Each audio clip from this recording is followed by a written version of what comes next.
balanced view on politics in today's world.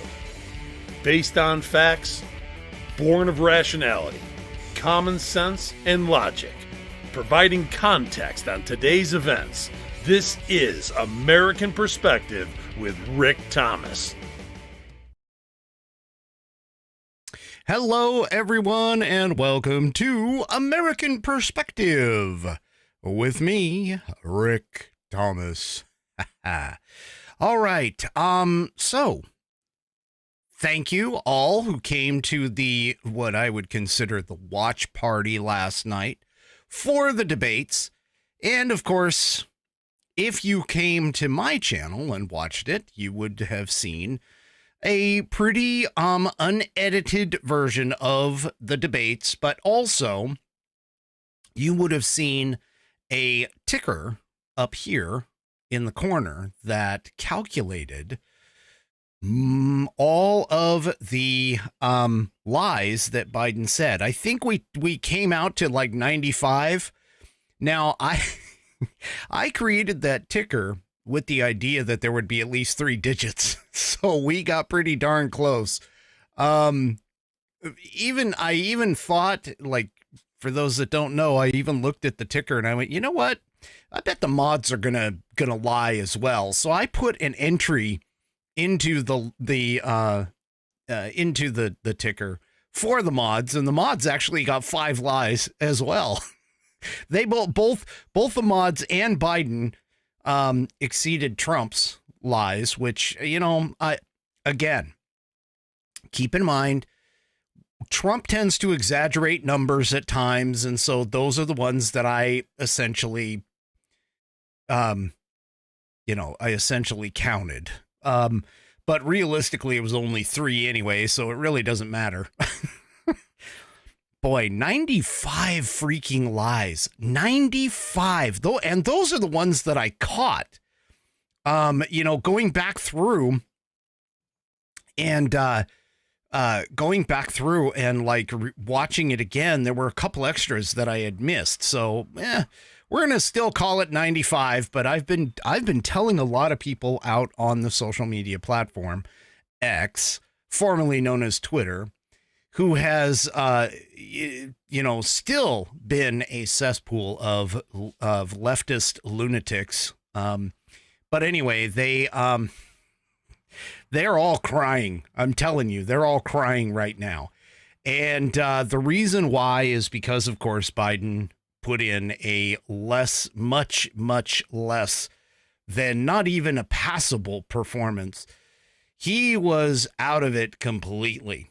In fact, he was so out of it that they even started a narrative 1 hour into the debate. I've got that. I've also got some fantastic news that came out today.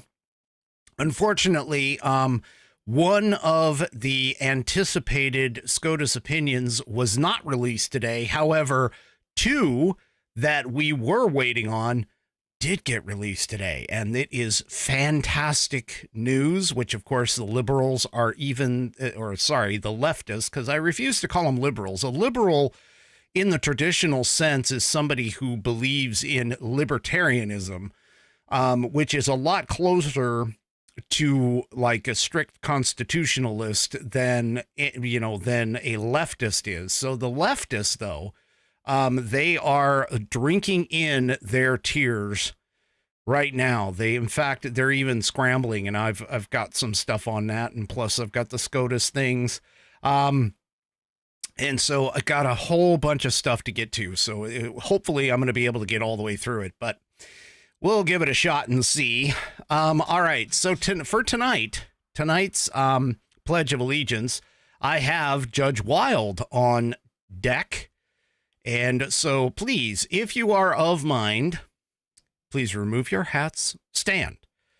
Got to put that in there. Stand and put your hand over your heart for the Pledge of Allegiance led by Judge Wild.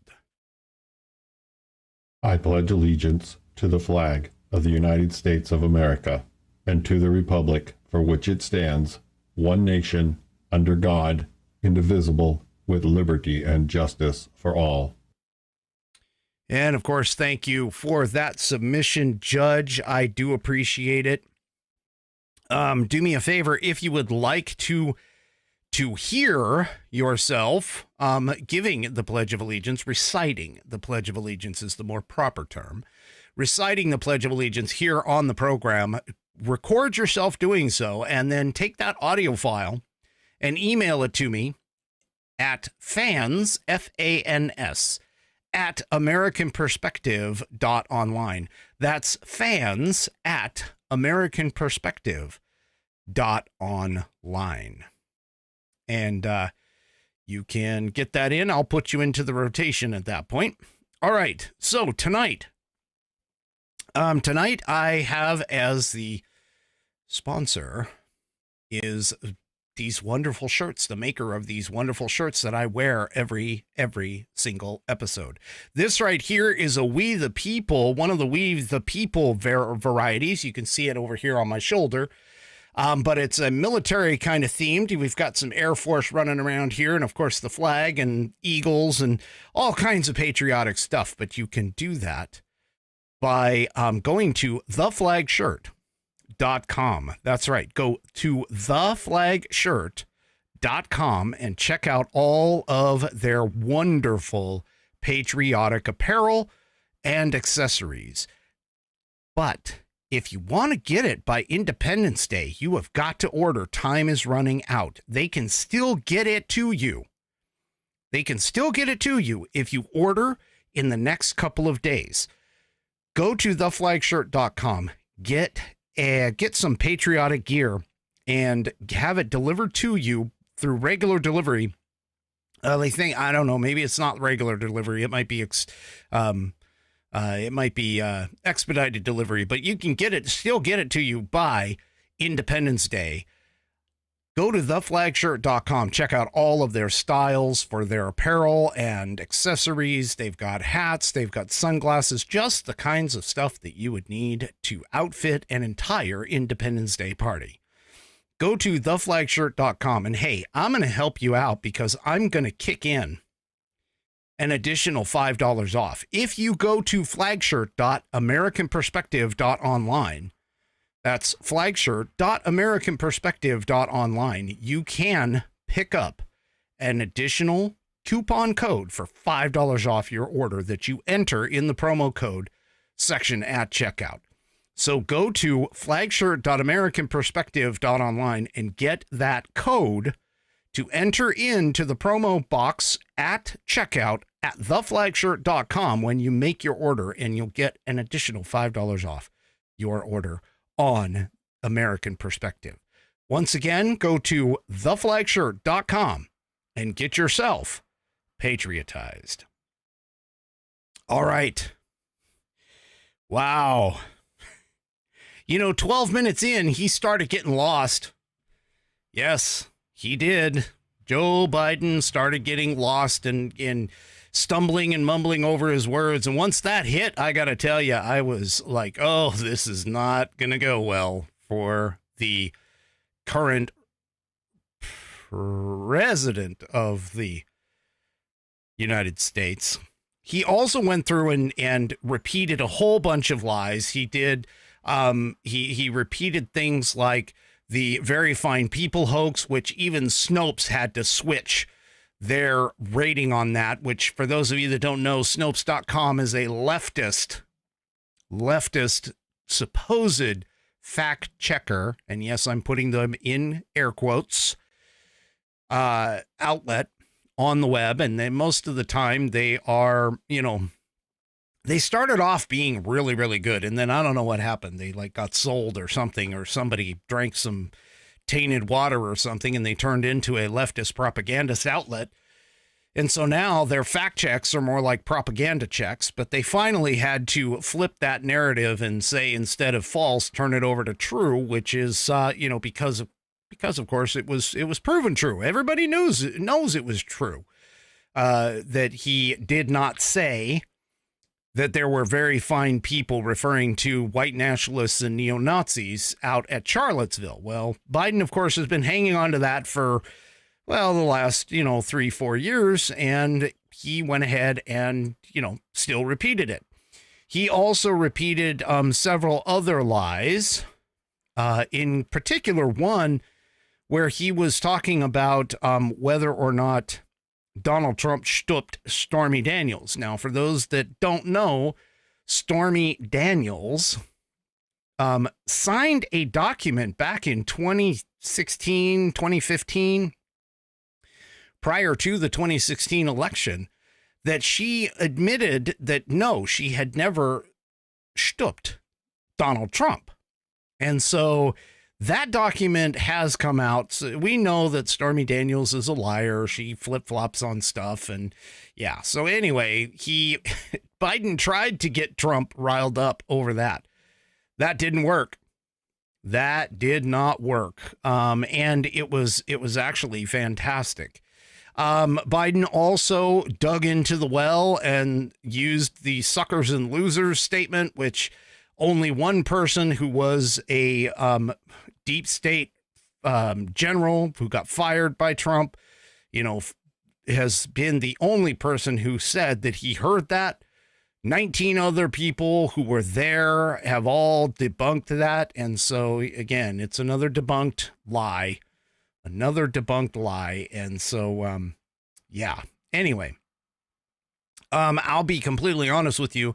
I'm kind of glad that I had to work today in my regular 9 to 5 because of the fact that if I hadn't and I had done a drinking game on every single time that Biden lied, I would have been, well, let's just put it this way. It probably would have still been streaming because I think I would have been on the floor, completely passed out, and you guys would have been just left to your own devices with me not being able to shut off the stream. Yeah, we'd done that. Oh my gosh. And Tommy over on Facebook, she had a bingo card. I would love it if Tommy would go ahead and pop in and say in the chat, in the Facebook chat, and tell me how many squares did you actually get in that bingo card? I did show everyone what she had. She had sent me an image of it, but I'm just curious on her part.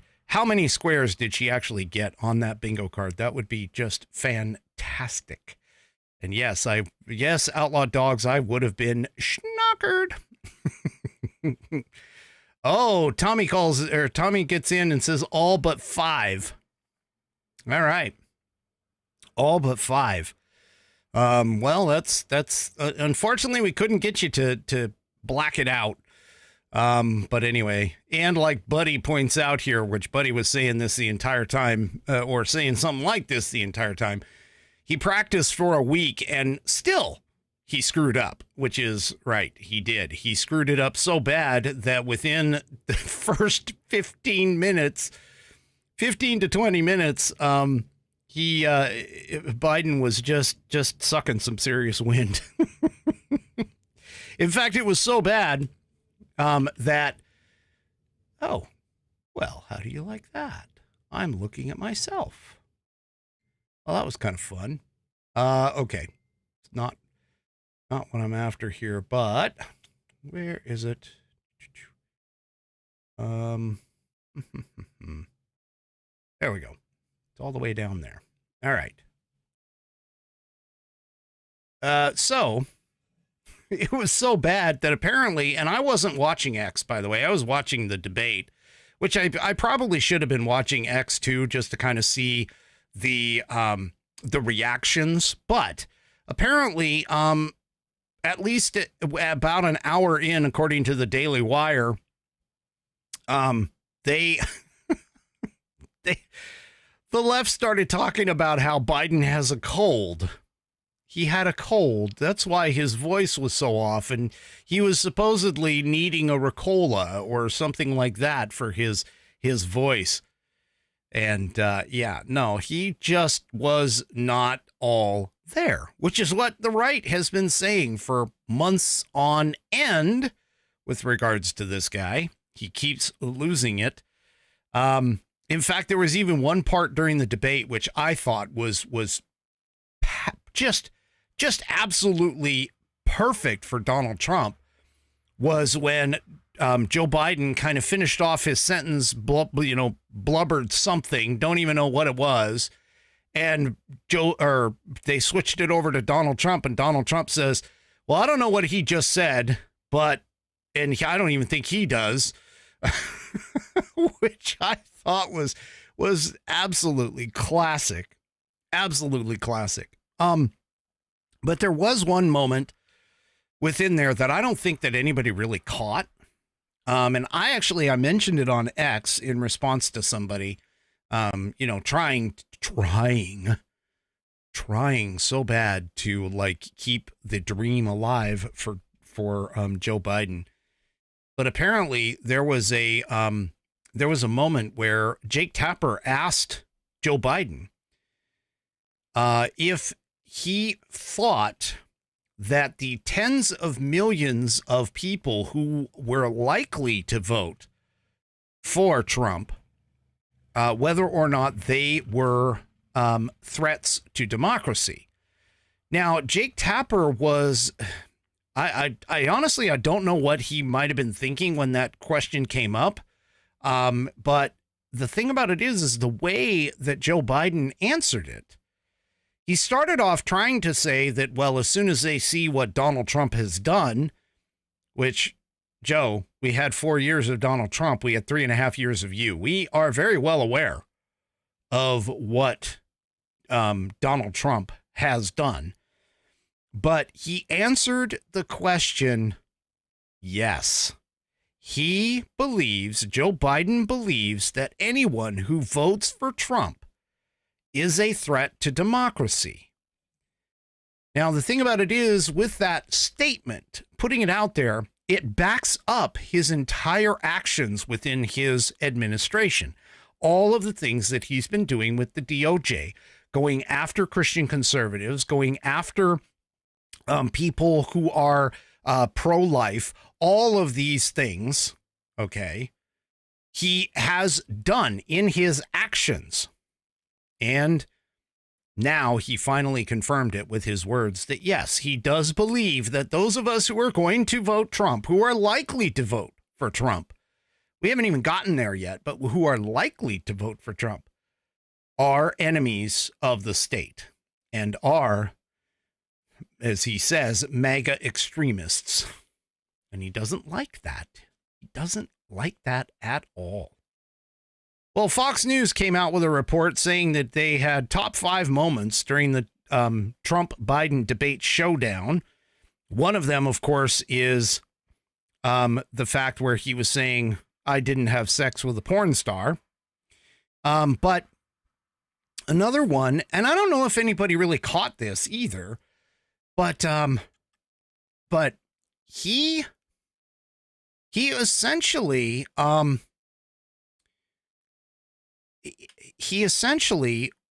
and I'm talking about Trump here, he was trying to explain, just like he did in the 90s when Oprah interviewed him and said, is there a possibility of a presidential run in you? And he answered it back then. He's like, I wouldn't want the job. I don't want to run for president unless I felt that my country absolutely needed me. And there was one moment in the debate where, Joe Biden referred to the whole Charlottesville incident. And Joe Biden was saying that was the catalyst that caused him to want to run again for office, even though he was supposedly going to retire. Well, Donald Trump actually said something, and I'm not sure if anybody really caught it, but he essentially said, well, Joe, I wouldn't have to be up here on this debate stage. I wouldn't have to be running for president if you were a good president. And I was, it was very low key, and it was very even keeled. It was delivered not in Trump's usual flamboyant way that he would do in his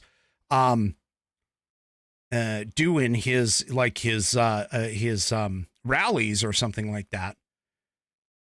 But he said it, and it was like, the only reason why I'm here is because you're so bad at your job. which I thought was cool. Also, another thing too was that he called Joe Brandon at one point, and it was very quick, but it was very quick. And I'll go back. I see some of the other people asking about yeah. So Nana of JJS said the best part was Trump calling him Brandon. So what I will do is I will actually go back through the video and see if I can find it, cut it out, and then post it to the socials for you guys. So anyway, yeah.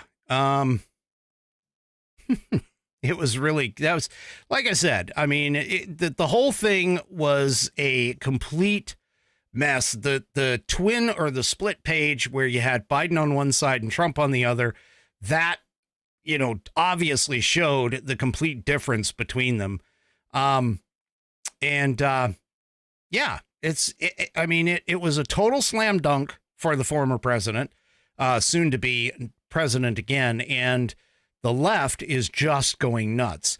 So let's run through these real quick. The first one that Fox News has listed is I didn't have sex with a porn star.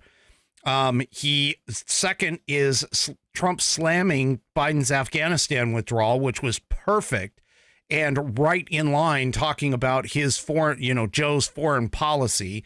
And then we have 3 where Biden denies any kind of wrongdoing when it's talking about when Trump talked about the possibility of Joe being indicted as a criminal, and Biden denies all wrongdoing. We all know that's wrong. We've got the receipts, we've got the bank statements, we've got everything. You know, the House committee has done quite a good job with that. And then they call out here where Biden says he is not for late term of abortion, period, even though 8 states, by the way, I think it's 8 states do have all the way up till birth. And I think even 1 or 2 of them may even have language that infers all the way up to after birth, where you can basically commit murder on the fetus or the baby, I should say. And then the last one that they have listed was when Donald Trump claims that Biden has become like a Palestinian, which he did. I mean, he has. And it was wonderful. And it was just perfect. But Trump had basically said that Biden didn't want Israel to finish the job, which Biden doesn't. Biden does not want Israel to finish the job. In fact, that's part of the reason why he's withholding the bombs. That's part of the reason why he's withholding the aid to Israel, and trying to put all kinds of restrictions on what Israel can do. And Trump essentially said, as a quote, he's become like a Palestinian, but they don't like him because he's a very bad Palestinian. He's a weak one, Trump said. And Biden is just, I mean, Biden just got freaking reamed. He did. He just got reamed. And I got to say, when going into this, the one thing that I was a little afraid of was that we were going to see angry Trump. But, you know, this entire campaign, and I'll be honest with you, I don't know why I even thought that. But I don't even know why I thought that, because realistically, this entire campaign has been so much more collected, controlled, very much more reserved than his 2016 campaign. And so for my thought, like, oh gosh, don't get, flamboyant bull Trump in there. And he's actually done a very good job. I am extremely impressed. Whoever he has running his campaign right now, I mean, not that it would really matter, but he did a fantastic job. Whoever's running his campaign, got him in the right places. Even Ben Shapiro on his podcast today, he was essentially saying that he was very impressed This was one of the best performances, I think, in debate performances that Trump has been in since he started political office. And so it's just fantastic. And of course, whenever you have to look at what the left is thinking, you have to go to Politico. And Politico is the very left-wing outlet, also known as Bullshitico by Dan Bongino, and he is right. They are, this is kind of like the newsletter for all of the Democrat and leftist people who are out there to figure out what it is that they need to think, say, and do for the entire day. But this showed up, and this is essentially the entire debate in a nutshell. Panicked Dems start looking for alternatives to Biden. And they all are saying, like, WTF. They're like, what the hell happened? And two, Jill got on the stage. Now, CNN played this. I actually had this. Now, I, of course, broke away too quick, I think. But CNN played this clip where Jill goes up, gets a hold of Joe, and he feebly shuffles. I can't even say that he walked, but he kind of like shuffles to the edge of the stage where there's like 2 or 3 steps to get down.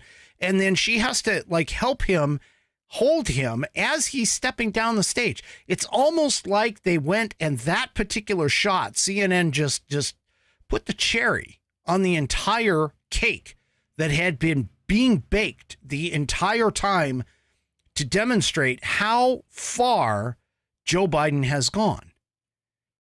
So they're starting to look and starting to talk. And I mean, some of the text messages that and the X posts that were coming out about during the debate and about Joe Biden, the major players are freaked. They are looking at this and they're going, oh my gosh, this guy, why did we even saddle ourselves with this guy? And it's not so much that they care about Joe, because realistically they don't. The problem is they know what's at stake down the ballot. Because folks, we have an opportunity. We as the conservative movement have an opportunity to not only take the Senate, but also expand our lead in the House.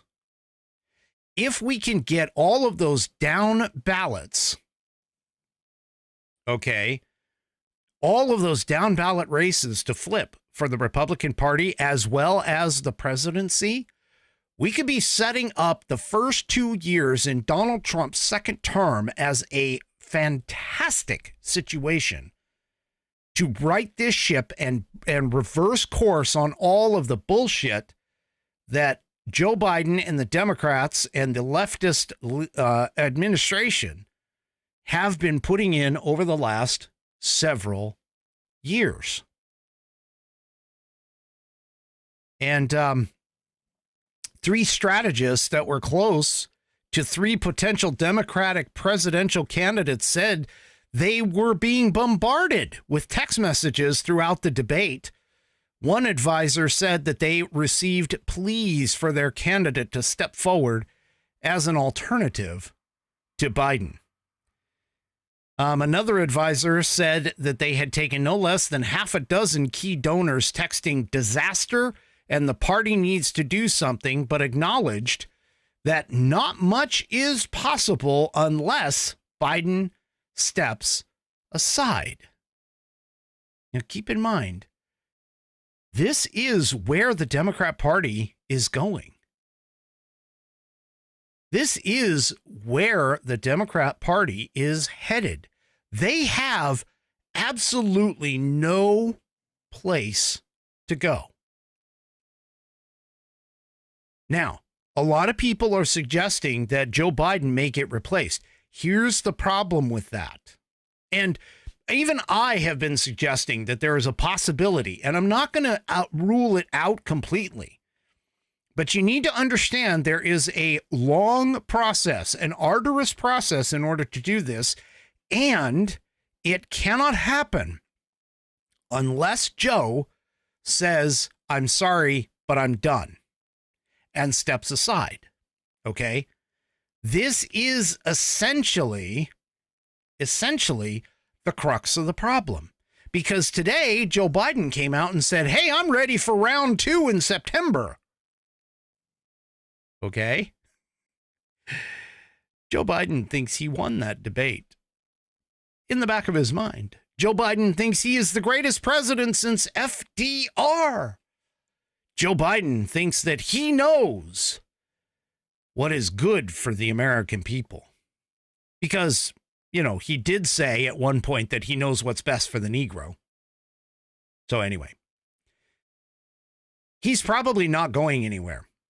And so one of the things that has to happen, because Joe Biden already has the majority of the delegates in the Democrat Party locked up for him, according to the Democrat Party's bylaws, they have all pledged, quote unquote, pledged their allegiance to Joe. And so they can't just go and shift gears now. Not to mention the fact that you've got Joe Biden's war chest. And as Sean Parnell pointed out today, it takes a lot of effort to transfer that money because the Federal Elections Commission, they have strict rules and regulations on how you can transfer money. So there has to be some PACs set up. There has to be, you know, the transfers have to happen under the watchdog of the FEC. So there's a lot of little hurdles that most of us who don't get involved in campaigns and public offices that would have to be jumped in order for it to happen. Now, again, this doesn't mean that it's not going to happen. It just means that it is difficult to get done. And it gets more difficult by the day, because the closer and closer that we move toward the Democrat National Convention, the harder and harder it's going to be to get Joe out. And not saying that Joe even wants to go, because Joe doesn't. Joe is not looking to go anywhere. And I can tell you that Jill is not looking to go anywhere either. And so those two, they are pretty well locked in on it. Now, that being said, the Washington Post put out a piece that basically talks about the 10 options that they think are on the list if Democrats actually try to replace Biden. And here is their list, and I'm going to run through very, very quickly. First one, obviously, is VP Harris, which everybody knows that she is unlikable. She is more unlikable than even Joe Biden. Then they float Gretchen Whitmer. Well, not too many people outside of her home state are, of Michigan, are really going to know who she is and whether or not she is a viable candidate for president. But also, even those that are thinking that, she doesn't have the approval ratings that would warrant a trip to the White House. Pete Buttigieg, they're floating that guy out. Please give me a break. This guy, I mean, come on.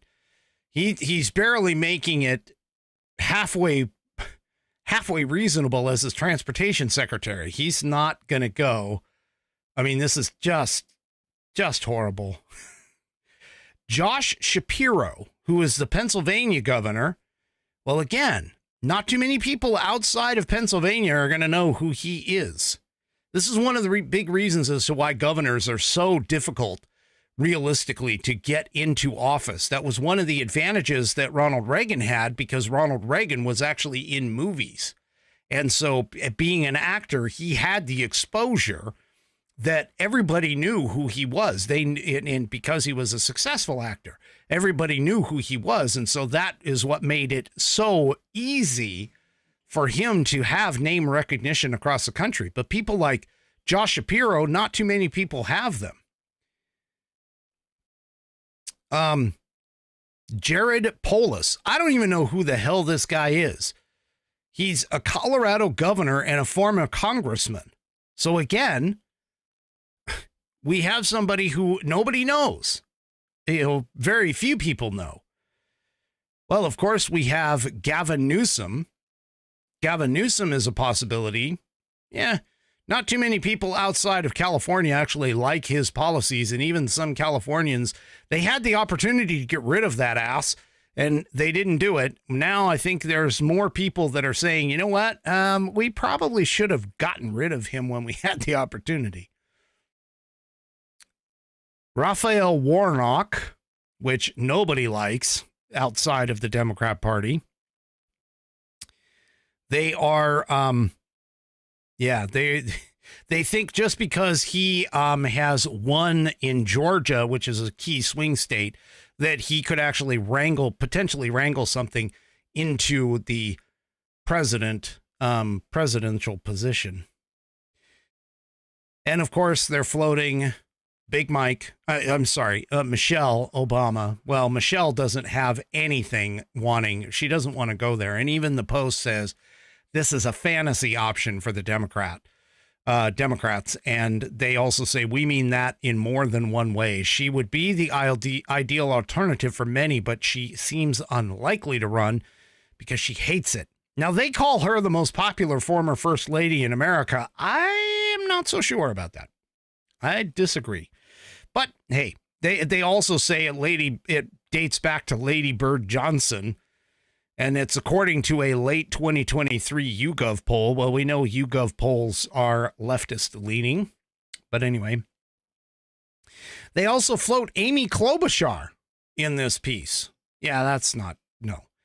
And Andy Bashir.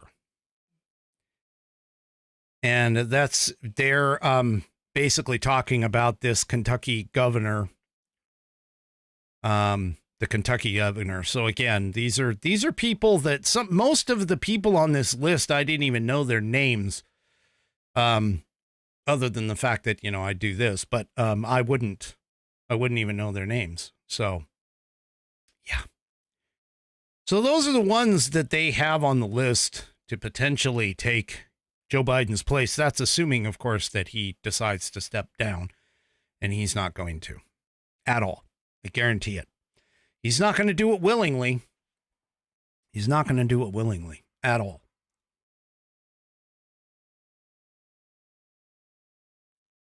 All right, folks. A real key thing happened yesterday and today. Yesterday I was pissed off at the Supreme Court. I wanted to flip them off. I wanted to basically say you guys are stupid for not taking up the case, or in this case, the injunction of the government censorship. But I can tell you right now that one of our biggest problems here in the United States, and has been for decades, by the way, is the slow and inexorable growth of government to transfer from what should have been very limited and very controlled into one of the largest bureaucracies in the world. Okay? So, that being said, we have a huge problem that has consistently popped in on us.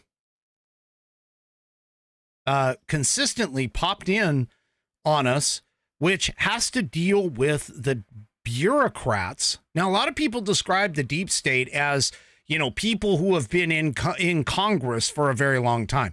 It actually isn't. The majority of the quote unquote deep state, or the blob, I believe, is all in the entrenched bureaucracy and bureaucrats that are actually running the government outside of our congressional representatives.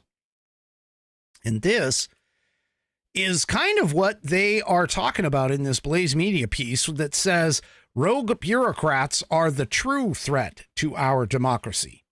And they're not wrong, because one of the things that has occurred over decades is the vast expansion of the entire organization in terms of our government, the federal organization, and the gradual handing over of the legislative abilities of Congress over to these 3- and 4-letter agencies in the executive branch. This is part of the reason why executive orders can make so much of an impact whenever we're dealing with things that are going on, even though those executive orders are potentially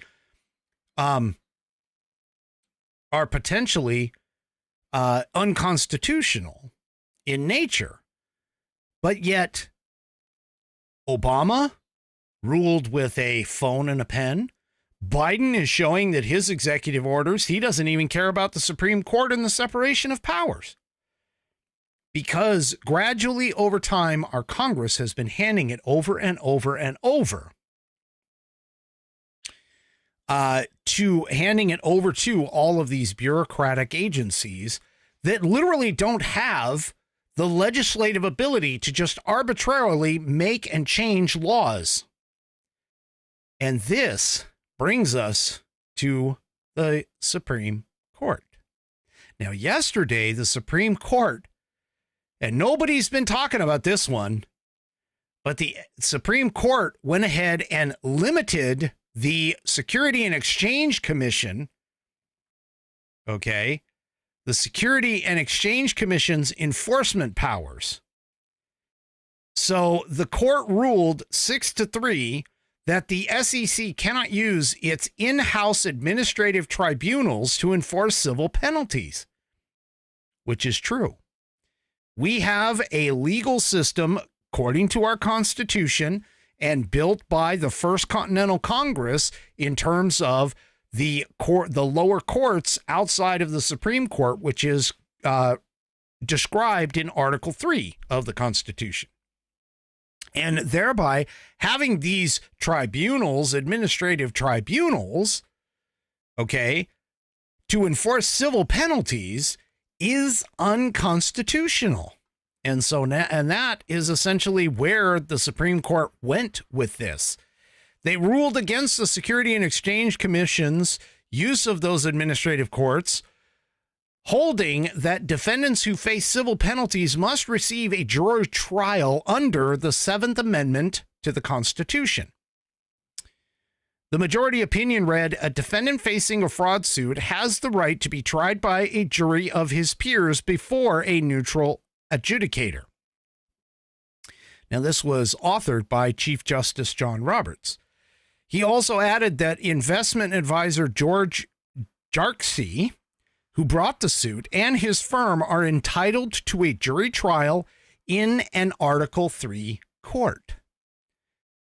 So now the SEC can't do these tribunals, which ironically also brings up the possibility that even though this is pointed toward the SEC, this could also be used as justification for any other types of tribunals or outside the civil law as defined in the Constitution and the making of the lower court system.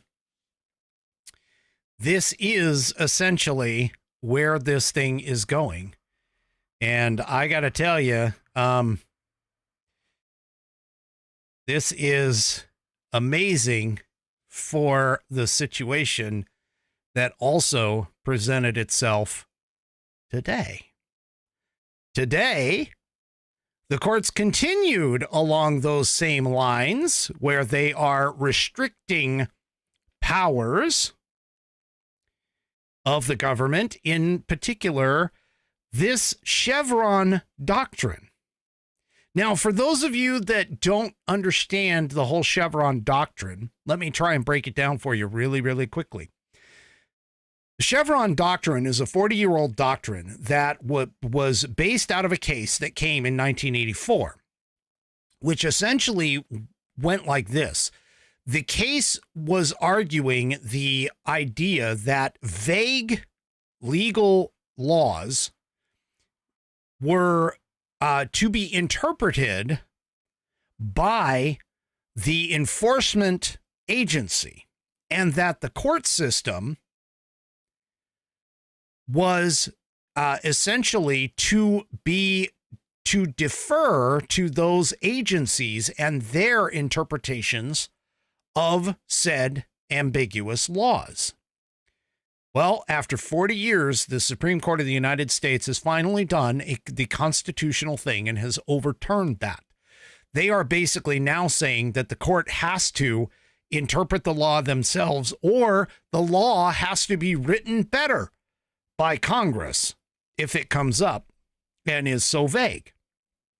And so therefore, this is what they're saying here.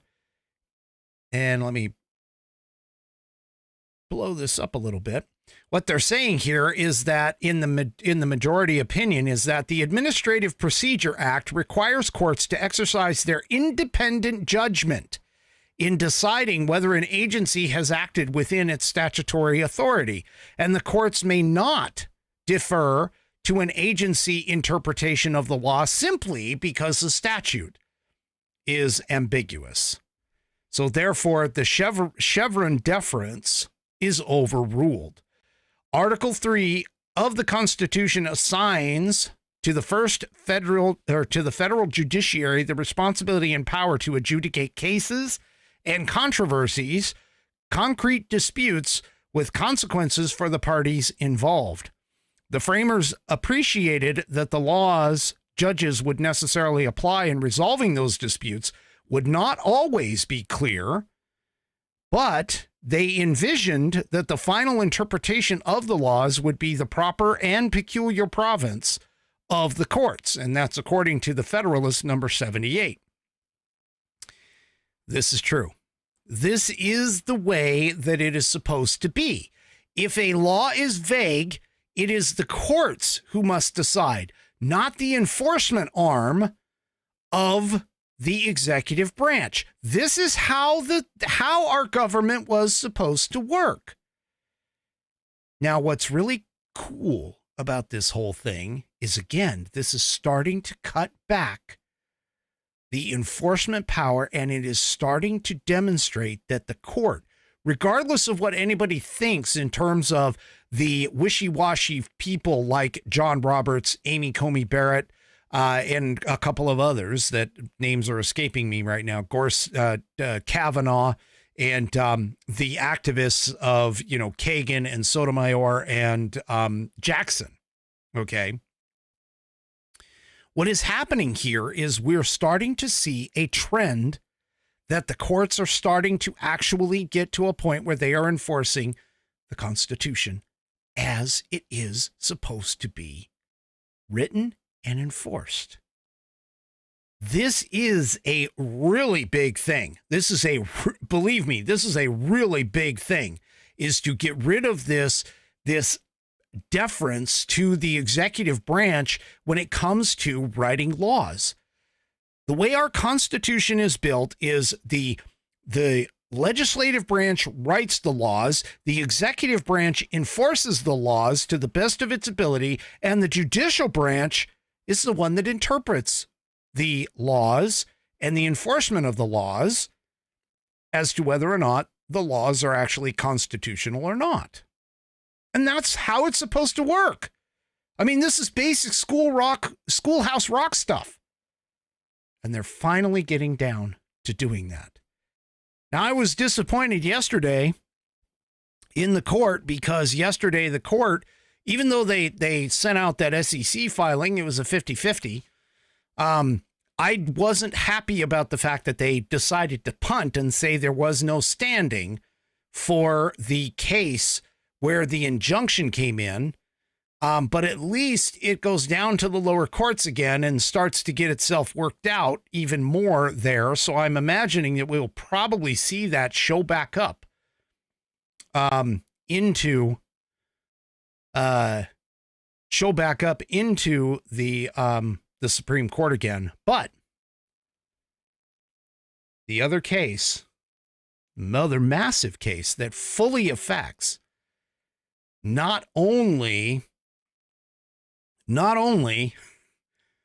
the the 300 or so wrongfully prosecuted J6 prisoners, but the president of the United States, or the former president of the United States himself, because of what Jack Smith was attempting to use the exact same law in order to prosecute the former president in Judge Chutkan's court in D.C. And that is the Fisher versus United States. Now, what the Supreme Court has done with this is they have essentially narrowed the statute to basically point out that as the statute was originally written for the whole Enron case, that it was misapplied in the case of January 6th. And because it was misapplied, now what has to happen is every single case, the 300 plus, and then all of this was done under Sarbanes-Oxley, okay? But what this does is this makes all of those cases, they have to go back to the lower courts, and the lower courts have to determine whether or not the way the case was tried and what the person did, whether or not this new, narrower definition of what obstruction means in the case of the 512C2 situation, and whether or not those people will still be convicted under that case. This is absolutely fantastic. Absolutely fantastic because of the fact that the Department of Justice was using the Sarbanes-Oxley Act, which specifically deals with white-collar business, financial, record-keeping, record crimes, and applied it to the January 6 cases that never should have had it applied. And it was the same 1512C that was applied to Donald Trump in his case in D.C. So here, they are basically saying that, and this is part of the argument that was put forth was by the government, was the fact that, well, you know, C2 basically says, under the otherwise clause, allows us to apply this to January 6th. And the court said, nope. And the reason being is because if the otherwise clause actually applied to anything that the government wanted, then there wouldn't have been a reason to list out things like documents, objects, other things used in an official proceeding. In other words, they attempted to list out the particular types of criminal conduct in C1, but C2 basically says, oh, this is the catch-all. Well, as they pointed out, if C2 was the catch-all, there wouldn't have been a need for a C1, and so therefore, none of this is applicable in January 6th. And that's essentially what they are saying. And it is the right and proper and correct decision that was made by this Supreme Court in this particular case. Now, the last case that we are looking for, the last and final case that we are looking for outside of this is his immunity. And Donald Trump actually, during the debate, kind of pointed that out. Inadvertently, I think, kind of pointed that out in terms of when Joe Biden leaves office, whether or not he's going to be able to get criminally charged for the stuff that he did while in office. And that it was a low dig. It was a very subtle dig, but it was a dig nonetheless toward presidential immunity. And so, yeah, we're just going to have to see how that one comes out. I'm hoping that it'll come out the first part of next week. The Supreme Court did extend their session in order to get these out, but I have a feeling it might show up on Monday. Let's see what SCOTUS blog actually points out here for the calendar. This is under October term 2023. Oh, nope. Yeah, I'll have to look for it and see where it is. There's usually, oh, here's the calendar. Yeah. So, in terms of the calendar, they do have opinions set for Monday the 1st. So I can almost guarantee you that's going to come out on Monday the 1st. And sorry, Music Man, thank you for the Rumble rant. I do appreciate that, but I am not drinking alcohol tonight. That is a Wednesday and Saturday thing for that. But I appreciate the Rumble rant.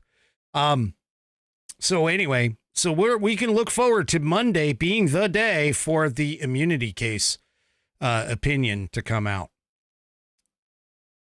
That's going to be fun to watch. All right.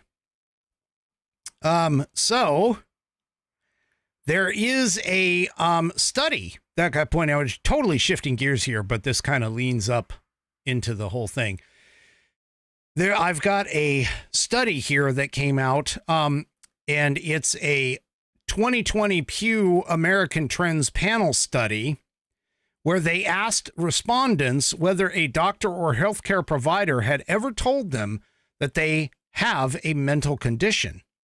And the results that came out of that study are not really surprising to any of us that are not really surprising for those of us that are really involved in this. So this article in Woke Spy kind of points it out.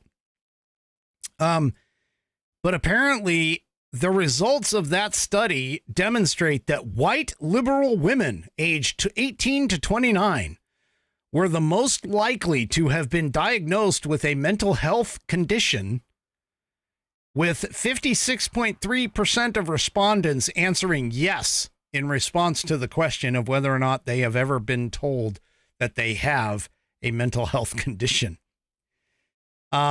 And this dropped to 27.3% when 18 to 29-year-old conservative women were asked that same question. Trends also show a decrease among all political affiliations in older age groups, with the exception being white moderate women aged 30 to 49, where they have almost a third at 32.8%. compared to the 18 to 29-year-olds of the same political viewpoint of 28.4. Well, here's the graphs right here. Kind of point all that out. So you can see it on the screen right now. If you're on rumble.com, if you're listening on the audio portion of the program, you got to get over to rumble.com, get yourself an account, and follow the American Perspective channel, because that's where it is. But here's the thing is that apparently if you're very liberal in your thinking, you are more likely to have been diagnosed with a mental condition of some type.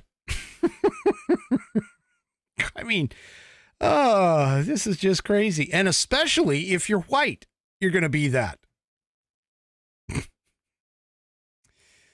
Oh my gosh. So they consider, I guess, moderate as kind of like somebody who is sort of middle of the road. They're not like far left, they're not far right, or they're not right or conservative or whatever. And it also looks like age plays into a factor too. So both sex and age play into a factor into this. Whereas if the older you get, the more likely or the less likely you are to be considered a mentally ill individual. And it's not that only, that study, by the way, in the article here, it mentions it. That study is not the only one reaching that conclusion, because mental illness in the left, which was published in Mankind Quarterly, also showed the same correlation between a person's gender ideology and mental illness. And also in Gallup, it shows something very similar to that as well. So yeah.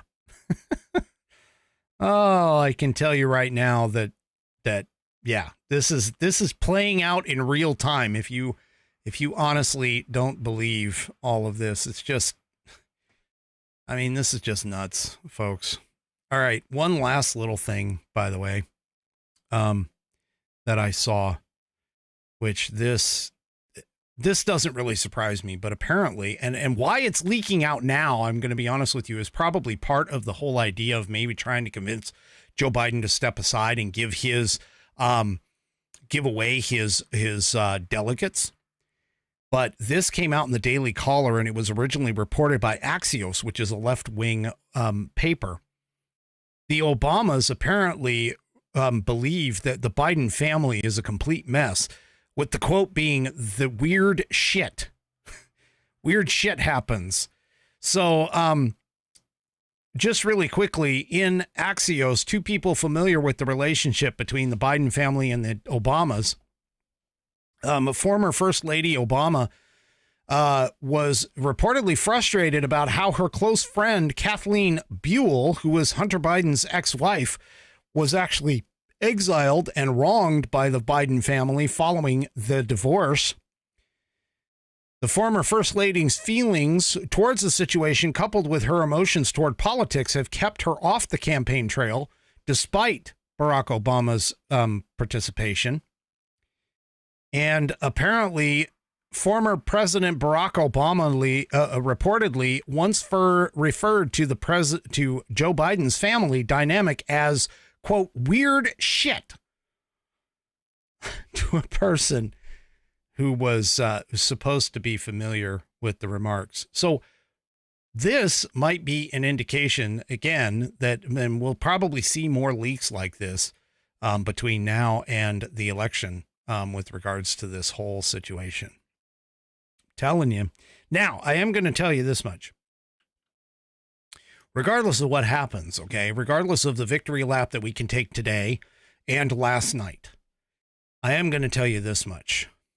This is going to only amp up. This is going to only amp up the left. That's all this is going to do. We have got to be very, very careful. They are in dire straits, and they have no idea what they are to do. They don't have a plan. And when people get freaked out and out of sorts and things aren't working, they tend to get dangerous. And especially with the SCOTUS rulings, and hopefully on Monday, we're going to get at least some form of immunity for President Trump. The cases are falling apart. You have, there's just no, they are beside themselves in thinking that they were able to stop Trump, and they can't. They haven't been able to do so. And so be fully prepared, folks, fully prepared for the fact that once July 11th comes around, that Donald Trump potentially gets sentenced to jail. We've got to be prepared for all of that. We have got to be prepared. So take your victory laps, enjoy the weekend. Let's head on into Independence Day in good spirits, hopefully, come Monday. But be ready, because between now and the election cycle, they are going to get desperate, and desperate people tend to get dangerous. All right, that's it for me tonight. We will see you tomorrow right here on American Perspective, 1 hour later. So 6 p.m. Pacific, 9 p.m. Eastern Time, right here on the American Perspective channel. Do me a favor, if you haven't already, head on over to rumble.com, get yourself an account, sign up, it's free. I'm telling you. And then once there, go over, find the American Perspective channel and hit that green follow button. If you are signed into Rumble already, okay?